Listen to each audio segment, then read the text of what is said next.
came to the point where you knelt at the bottom of your bed. Tell us Yeah, how that tell us how that came about. well, it was And on a why? weekend, boozing session. So Mm-hmm. it was when we had a weekend off when I was in the army, because you got weekends off. Yeah. So we got a weekend off. So it meant that you could go out of barracks, and I was based in Cambridge, near Cambridge. So we used to go to Cambridge. That was a city I went to. So I Yeah. went out on a weekend, and we'd done that a few times. But I think I just done it all. And I was like, so I've been on a Saturday night to drink a lot and socialise, and then go in the arcades and gamble and all that. And then I just sort of thought to myself, like, the whole thing, my whole life's a mess. Mm-hmm. And so I did start to think about God, and was there a God? Was he real? Yeah. Who was there? What was there? Who had the right idea? Because I didn't know where God. I didn't know if it was another religion that was right, or Right. who was right. And that was a question to God. So when I prayed to God at the bottom of the bed, for some reason, I think as a kid, I came back early, and so I just knelt at the bottom of the bed in the barracks because no one was around, and I said, right, God, you need to show yourself. Who are you? Who is the real one?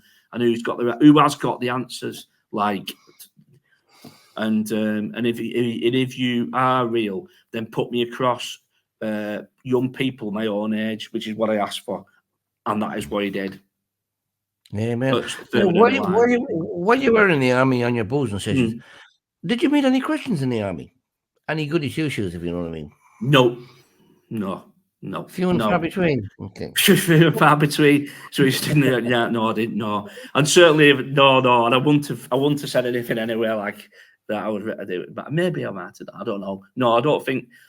I did actually. Well, when I joined the platoon that had been behind me, there was the corporal kept referring back to somebody who was a Christian who kept reading his Bible, and who was under his command, like, yeah. So I did know about, but there was more. It was mainly all just worldly lads, like, kind of thing. Okay, so from that night you knelt and you cried out to God. Did your life change completely that time, or did it take a period of time before you actually Period of changed? time. Yeah. Period of time. How long did it Progressive. take before you came around? I just think. So we're talking early '89 to mid '89. I would say so. I prayed that prayer probably in the April of '89, around that time, and it would have been. I think I started communicating with Christians in the November of '89. That's when I came across Christians, because I'd been sent home, medical problem, and that's where I bumped into a friend, and then been invited to a church youth, which is that I went along to, and that would have been late '89, and then I made that change at Easter 1990 at a youth weekend where they'd invited different churches up, and we'd had a youth weekend that I'd been in part of and gone along, and that's where I made the decision then in Easter 1990 to make a commitment to Christ.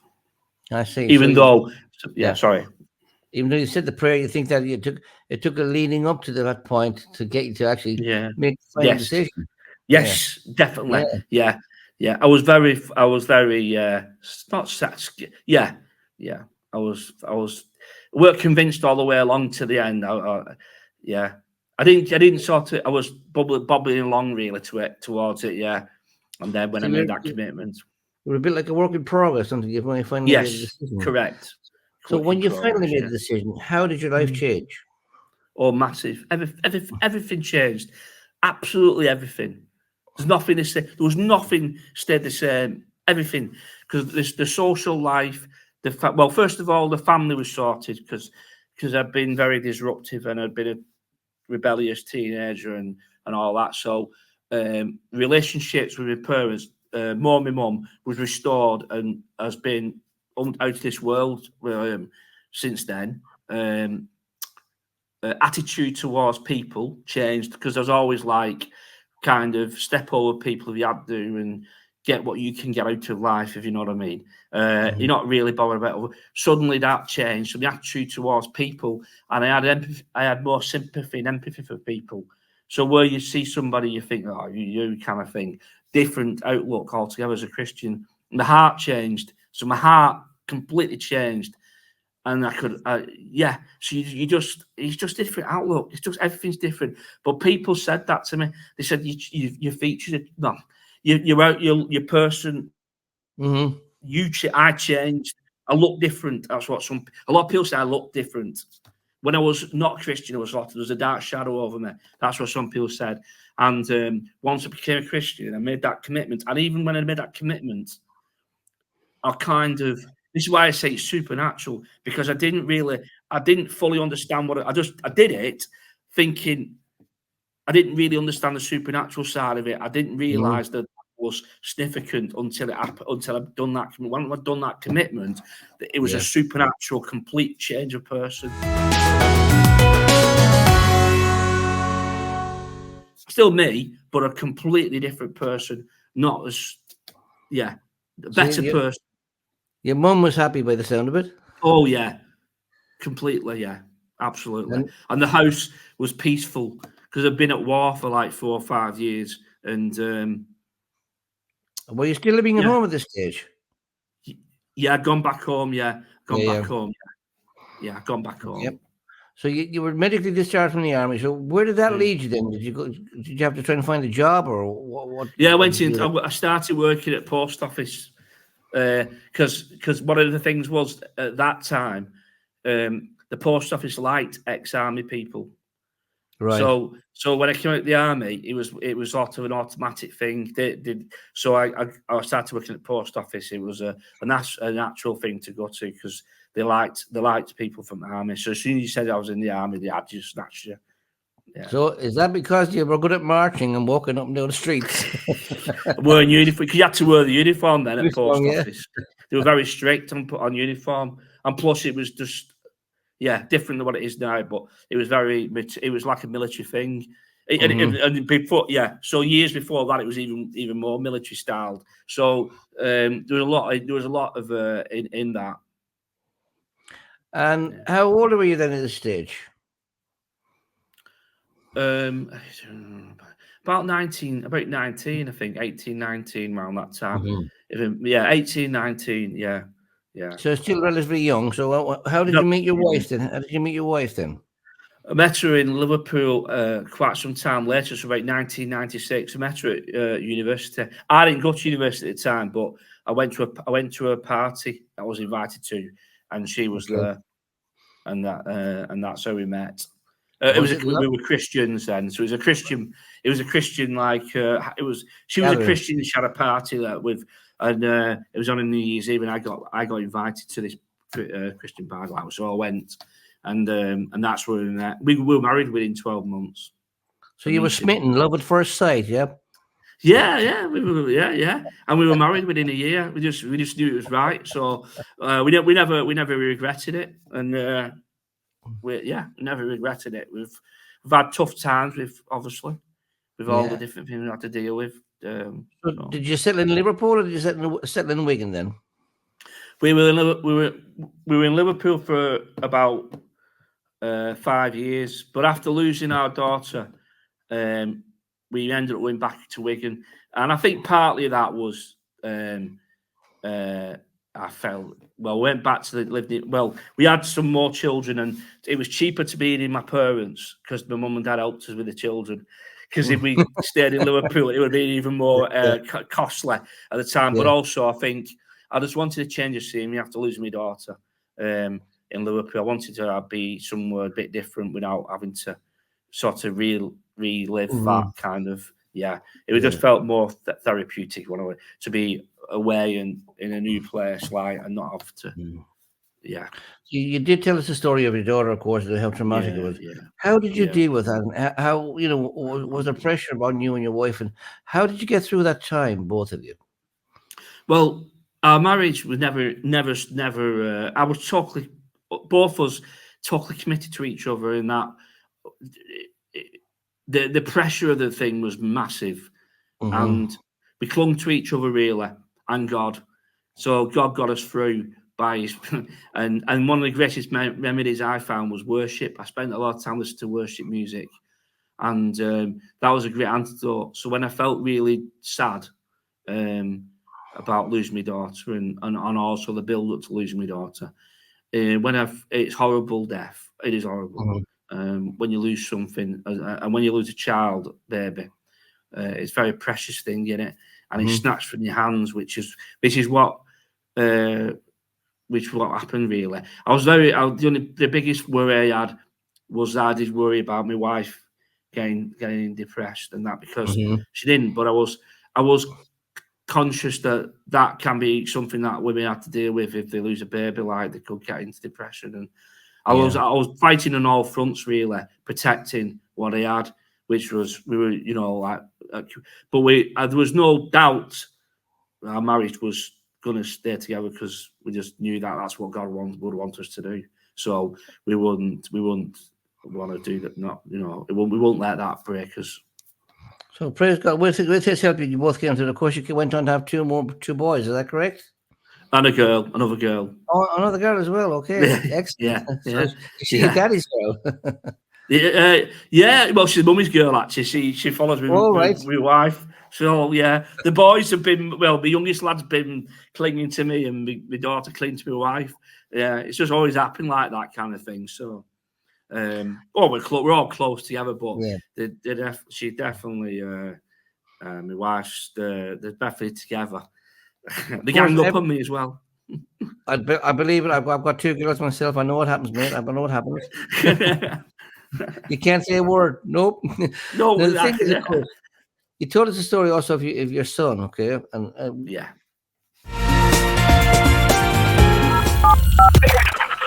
Did you preach at your children, or did you just live the life? Did you want them to be Christians? Did you want them to be Christians? Live the life. For me, live the life. I've never made them be anything. My eldest lad's ticked all the boxes. He's been strong Christian all along, so that's but I left them alone too. The only thing I did do is that I made him, when they were young, under 16, and while I was at secondary school and primary school, I made him come to church on a Sunday because that's what we did. But when he got to finishing school, it was his choice then whether he comes to church or whether he doesn't. He's got to find his own feet. But he's become a Christian before we got to that 16 point. So he's become a Christian when he's in secondary school. So it didn't matter. But my idea was, to do that at 16, to let him then, I wouldn't say, can you come to church anymore? I would have dragged him there. But while he's been at school years, I've expected him to come, because I think it's good for them to have that input, if you know what I mean. Why? Because and they never really kicked off like about it. They might say, "Oh, I'm going to bed," and it's like you have to drag him out to bed, like but. Typical boy. But now he gets up on himself now to go to church, to play his guitar at church and all that. So really obviously, you had the loss of your daughter, but obviously with your son now becoming Christian, how joyous did you feel at that? How did that make you feel? Brilliant. Oh, magnificent. Biggest blessing ever. Yeah. Biggest blessing ever. Yeah. Because I know where he's going. I know if I die tomorrow, I mean, there's no guarantees I won't have another heart attack. I've got complications, so I don't know what's going to happen to me really. But I think he's going to keep me here a little bit longer. That's what I think. Well, sitting here talking with you and looking at you. You look fine, but obviously you're not fine. So how do you cope with that every day? How do you cope with that every day? It's hard, but I just try to be positive, and I keep, like I said, my hope isn't. I don't want to sound like I'm super spiritual, because I'm not walking around with a great big halo on my head every day. I don't do that, and there's faults in me all the time, and I'm not perfect. But I'm so grateful for Jesus. I'm so grateful that He saved me when I was 19 or 20, whatever it was, 19, 18. I'm so grateful everything He's given me. I know every day when I wake up, I'm grateful. And I'm genuinely grateful. And I think the older I get, the more grateful I get, because I realise that time's ticking on for me. I'm 53, so, and I've got these issues.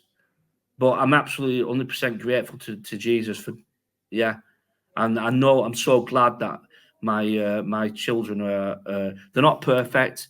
They make mistakes. They do things wrong still. I do things wrong in the house as well with them. Yeah. I'm not perfect dad. There's no magic potion or anything. It's just basically he's had to come to his own decision, and he's done it himself. And I'm so glad that he's in God's kingdom. Like, I know that I can die. If I do die, I'll die knowing that that's where they'll be. I'll see him again. What about your other son and daughter? Are they taking any interest at all? Yeah, my eldest lad is. My daughter sitting on the fence, but she has made a commitment so she's a work in progress. That's not been easy because that's a tough one. But but I can't complain really in a lot of ways. Amen. Well, it's been fantastic speaking to you. Fantastic story. Thank you for coming here on Life Stories and telling us all about it. You've had a tough time. You've had some joyous times as well. You've made some good decisions, some bad decisions. But we ask all the guests on the program here, of all decisions that you have ever made in your life, what was the best decision you ever made? Oh, easy. Meeting Jesus and having him and asking him to come into my life and save my life. And that I'll never regret. Never regret. Even as hard as life is, and it is hard, and there's hard moments, like I said, since becoming a Christian, I lost my daughter. I've had heart attacks, strokes, breathing problems, and all manner of things. But with Jesus, I wouldn't change that for anything. That's the best thing I've ever done. Well, thank you very much, Nick. Of course. So what's your wife's name? Claire. Claire, well, say thanks to Claire for setting up the tech tonight for us as well, please, will you? Yeah, okay. No With that, I'm just going to bring Alan back in. Thanks, George. Thank you so much, Nick. You did a great job. Brilliant testimony, how you shared. And I know it's not been easy for you. I know we've been planning this for a while, and because of what you've gone through, but God's brought you through, and he's given you the strength to do that today. Thank you so much. It's been a blessing. Thank you all for watching today. And please tell your friends to watch our programs. Please go to our website, Life Stories Worldwide. There you can watch stories from previous Mondays, many, many wonderful stories. And please click our subscription button. It doesn't cost anything, but join us and become a subscriber. And as I said, pass it on to your friends too. So thank you so much for being with us. May God bless you. May you know the peace of God that passes all human understanding. And may the joy of Jesus fill your heart. Bye, everyone.